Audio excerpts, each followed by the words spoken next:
तो बच्चों, let's see the question. The question says an object 5 centimeter tall is placed 10 centimeter from a convex mirror of radius of curvature 30 centimeter. What is the nature and size of the image? तो हमें क्या बताना है? Nature और image का यहाँ पर size बताना है, क्या होगा यहाँ पर, ठीक है। ये लिखा हुआ फ्रॉम, ठीक है। तो अभी करते हैं इसको सॉल्व। इस क्वेश्चन को सॉल्व करने से पहले हम इसके की कॉन्सेप्ट के बारे में बात कर लेते हैं। चूंकि हमें नेचर और साइज के बारे में बताना है, तो हमें दो फॉर्मूले यहाँ पर यूज करने होंगे जो कि हमारे लिए बहुत हेल्पफुल होंगे। सो पहला की कॉन्सेप्ट यहाँ पर हमारा ये होगा, देखिए, अगर हमको यहाँ पर नेचर और साइज बताना तो हम यूज करेंगे मैग्निफिकेशन के फॉर्मूले को। किसके फॉर्म को यूज करेंगे? मैग्निफिकेशन वाले फॉर्मूले को यहाँ पर यूज करेंगे, ठीक है। So m is equal to होता है minus v by u, that is also equal to f upon f minus u, ठीक। इस टर्म में भी हम इसको लिखते हैं।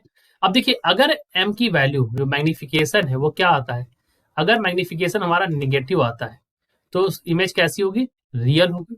अगर मैग्निफिकेशन यहाँ पर हमारा पॉजिटिव आता है तो इमेज हमारी कैसी होती है? वर्चुअल इमेज आती है, ठीक। एक तो ये फॉर्मूला हो गया। एक m का फॉर्मूला एक और है, अगर मैग्निफिकेशन के टर्म्स में अगर आप इसको देखें, so m is also equal to i by o, यानी कि हाइट ऑफ इमेज या size of image divide by size of object. ये क्या बता रहा है? Size of image divide by size of object,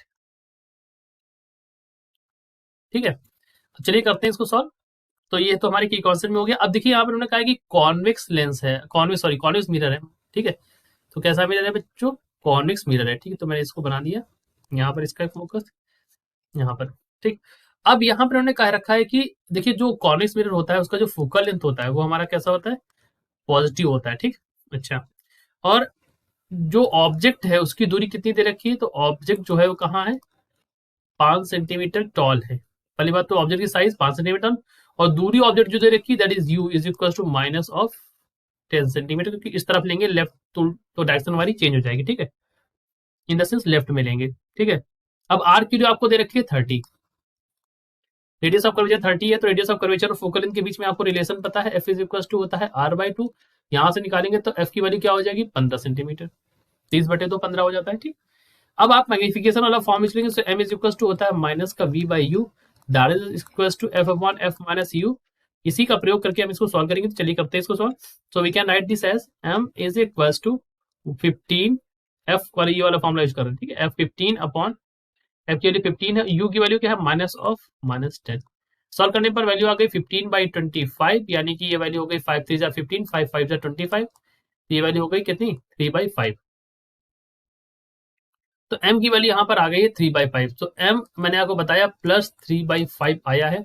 इसका मतलब ये तो यहाँ से क्लियर है कि इमेज जो होगी वो हमारी वर्चुअल होने वाली है, ठीक। आगे बढ़ते हैं। अब हम मैग्निफिकेशन वाला फॉर्मूला फिर से यूज करते हैं। तो we can write this m is equal to i by o, that is equal to, यहाँ से i क्यों निकाले? So i is equal to क्या हो जाएगा? m into o, that means कि यहाँ पर वैल्यू आई है 3/5। ऑब्जेक्ट की जो साइज है वो हमें दे रखा है, ठीक है। ऑब्जेक्ट का साइज कितना है? 5 सेंटीमीटर दे रखा ऑब्जेक्ट साइज, 5 सेंटीमीटर यूज कर लेंगे, काट देंगे इसको तो क्या आ जाएगा? 3 सेंटीमीटर, ठीक। तो ऑप्शन में अगर आप देखें तो हमारा क्या होना चाहिए आंसर?